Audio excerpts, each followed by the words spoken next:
Hey everybody, I want to share with you a special moment that I love doing at the end of Abundance 360 every year.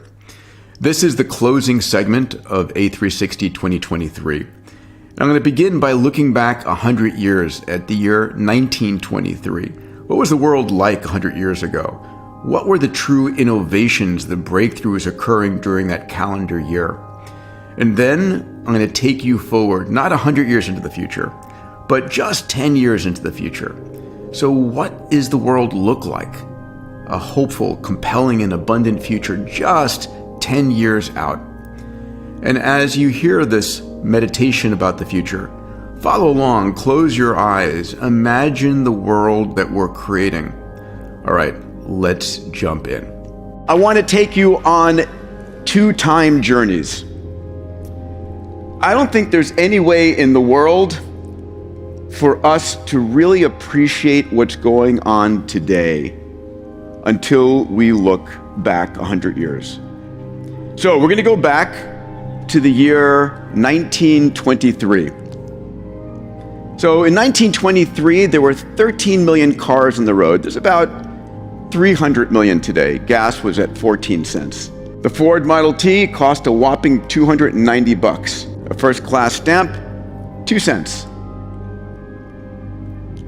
40% of homes had electricity, and 35% had a telephone.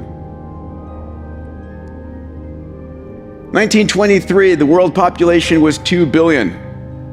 Today, we're just cracking 8 billion. Life expectancy for men at 56, women at 58. Women led the world back then, they still do today. Let's go and hit some of the front page news from the world in 1923. The tomb of King Tut was opened for the first time. Babe Ruth homered for the first time in Yankee Stadium. The Hollywood land sign came online. The word land was eliminated some 1949, so just Hollywood sign. Time magazine came online 100 years ago. So the part that really gets me to understand the extraordinary world we're living in today is looking at the innovations from 100 years ago. But before we do that, I want to remind you what the innovations were in 1922. And myself and my team, we scrub looking for every breakthrough and innovation. Back in 1922, there were 6. The water skis were invented, the convertible manual hardtop, the electric blender, Vegemite, the Eskimo pie, and vitamin E was discovered. Just 6.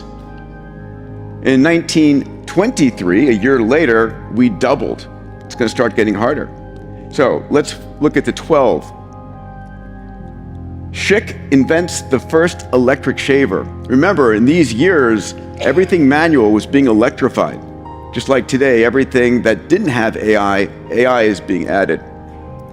Clarence Birdseye invented frozen food in 1923, a big innovation. Sound on film, phonofilm was invented. Zworykin invented the television in 1923. Firestone unveiled the first production balloon tire. And Garrett Morgan patented the 3-position traffic signal with a yellow light. Insulin entered mass production in 1923. The neon light was brought to the US from Paris just to make it a little more lively in our towns. Number 9, Calvin Coolidge gave the first national address on broadcast radio just 100 years ago. Number 10, stable flight from a rotorcraft. And number 11, Herbert Dorsey invents the first practical pedometer, determining ocean depth. And as a pilot, I love this one. Airway beacons replace bonfires to guide flying pilots. All right, what I'd like you to do, if you could, is please stand. I'm going to take you on another time journey, but this time not into the past, this time into the future. This time, not 100 years, but just 10 years to the year 2033. If you close your eyes for me now, I'm going to read you 10 headlines. They're headlines predicted by the faculty on stage. I want you to think about them. Do they seem crazy or something that might be happening and you might be part of? The first headline is The Dream of Sal Khan. Generative AI enables the highest level personalized tutoring for every child on the planet for free in their native language. Headline 2, The Dream of Tony Robbins. Humanity's second green revolution is now in full swing. AI and biotech have converged to bring food security to 2 billion hungry souls. We're feeding the world. Headline number 3, The Dream of Jacqueline Novogratz. New solar and battery technologies spread like kudzu across Africa, providing every village with abundant electricity.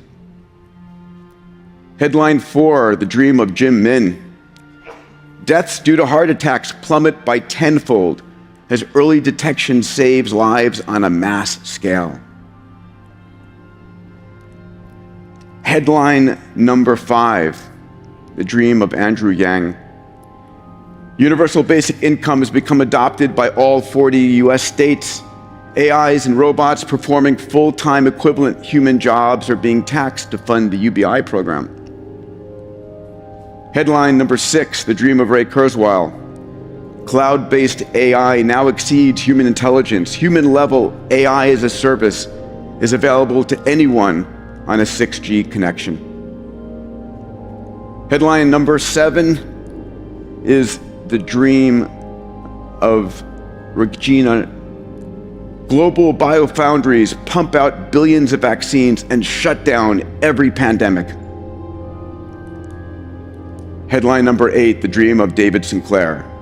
Age reversal epigenetic reprogramming demonstrated in humans, clinically reversing age by at least 20 healthy years, ushering in an age of longevity escape velocity. Number 9, The Dreams of Elon Musk. More than 50 million multi-purpose humanoid robots are now in use. In the US, such robots have spurred significant debate and new labor laws. And headline number 10, 3 companies achieved commercial-scale fusion, offering humanity an unlimited supply of energy to drive increasing standards and increasing global living. Open your eyes and look about you. These are breakthroughs that are going to drive trillion-dollar companies, trillion-dollar industries. You here in the room see it coming. You know it's coming. Others will be in disbelief. Are you going to use this view of the future to drive your MTP, your moonshots, your next companies? You know, the things we talked about on the stage were not even possible a year ago. The speed of change is coming at a lightning speed. Ultimately, it's through the connections with each other, partnering to play a bigger game, to go after the grandest moonshots possible. We create the future. The future doesn't create itself. As I said when we opened, the whole purpose of creating Singularity University and Abundance 360 was to create a conversation and a community and a time where we could not just let the future happen to us, where we could steer the direction we wanted intentionally. This is the power we have now. This is our purpose, our mission. There's no velocity switch, no on-off switch, this technology. Our responsibility as leaders is to guide it, to create the desired future we want. So I invite you here now, and in the year ahead, please play full out, right, as you have. Take this energy, because I hope you realize you've forgotten about all the problems in the world during these last 4 days, right? Yes. Haven't you? Yes. And we've been living in an amazing world, haven't we? Yes. Where there is nothing impossible. Right. where our future is limited only by our commitment of our passionate minds to go and transform, to go and create. So as you head home, as you head onto the stage, please bring this with you. Bring this belief that there is no problem we cannot solve. The world's biggest problems are the world's biggest business opportunities, right? This is the most extraordinary time ever to be alive. And don't let anyone tell you it's not. Do we have problems? Absolutely. Can we solve them? Can we solve them? Absolutely. The tools we have now outstrip what the robber barons, the presidents, the wealthiest people on the planet had just 10 and 20, 30 years ago. You have them as individuals. All the knowledge in the world, the computational power.